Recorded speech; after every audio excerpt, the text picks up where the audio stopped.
За Монгол Улсын ерөнхийлөгчийн айлчлалын хүрээнд манай салбарт хоёр чиглэлийн хамтын ажиллагааны сан жишг байгуулж байна. Нэгдүгээрт бол Бүгд Казахстан улсын эрчим хүчний яам, за Монгол Улсын аж үйлдвэр эрс соёлын яамны хооронд газрын тосны салбарт хамтарч ажиллах тухай асуудал яригдж байна. Газрын тосны салбарт хамтарч ажиллах тухай асуудал дээр бид түүхий тос авах, газрын тосны бүтээгдэхүүн нийлүүлэх, Монгол Улсад нийлүүлэх тухай асуудлыг бас бүгдээ хамтарч хийя гэдэг чиглэлд хамтарч ажиллаж байна. Бид нэмэлт их үүсвэр, өөрөөр хэлбэл зөвхөн хоёр хөршөөс гадна өөр улс орноос нэмж бас авъя гэдэг тухай асуудлыг ярьж байна. Энэ улс бол үндсэндээ бас газрын тосны салбарт манайтай хамгийн ойрхон байгаа нэлийн амжилттай явж байгаа улсууд байна. За хоёрдугаарт бол цөмийн эрчим хүч. Цөмийн эрчим хүчний хүрээнд бид энэ Казахстан улс бол дэлхийн номер 1 орн шүү дээ. Түүхий дээр хангах чиглэлд. За энэ чиглэлээр бол бид стандарт суралцах, за хоёрдугаарт ард иргэдэд ойлгуулах, за гуравдугаарт энэ шинжлэх ухааны технологийн хамтын ажиллагааг өрнүүлэх, судлаачтай бэлтгэх, хүний нөөцөө бэлдэх, хамгийн чухал нь хууль эрх зүйн орчны олон улсын стандарт дүрм журамтай хэрхэн уялдуул шийдэг вэ чиглэлээр бас туршлага судалж хамтарч ажиллах ийм чиглэлээр ажиллана. За энэ хүрээнд бол бид бас Казахстаны цөмийн эрчим хүчний агентлагтай бас хамтарсан ажиллагааны сан жишг байгуулж байна.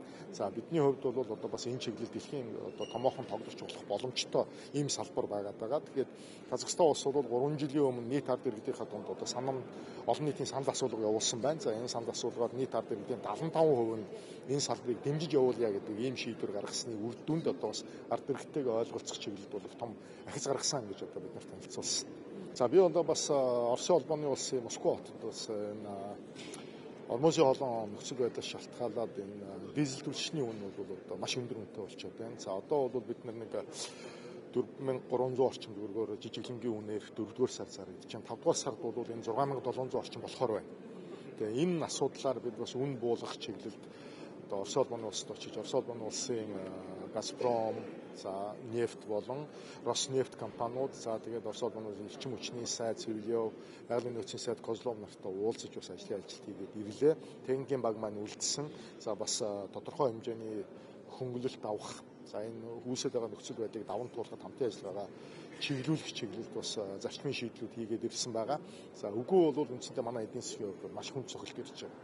Тэгэхээр энэ асуудлын техникийн багийнхан маань үлдсэн байна. За өөрийн 2 өдөрт надад бас аль биесны хариу ирэх ёстой. Ингээд Монгол ерхий сайдад танилцуулаад бас олон нийтэд мэдээлэл өгөх юм бодолтой болж байна.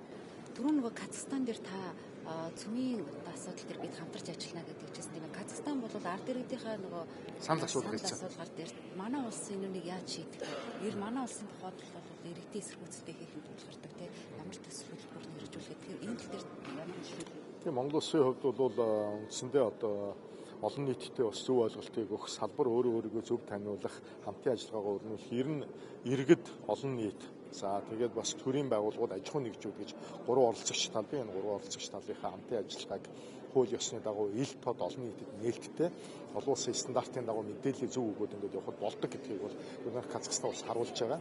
Олон нийтэд бас гэгэрүүлэх, соён гэгэрүүлэх, ойлгуулах энэ чиглэлд бол их үр дүнтэй ажилласан юм байна. За энэ туршлагаас нь бид бас судалж хамтарч ажиллах ёстой гэсэн юм л байна шүү дээ.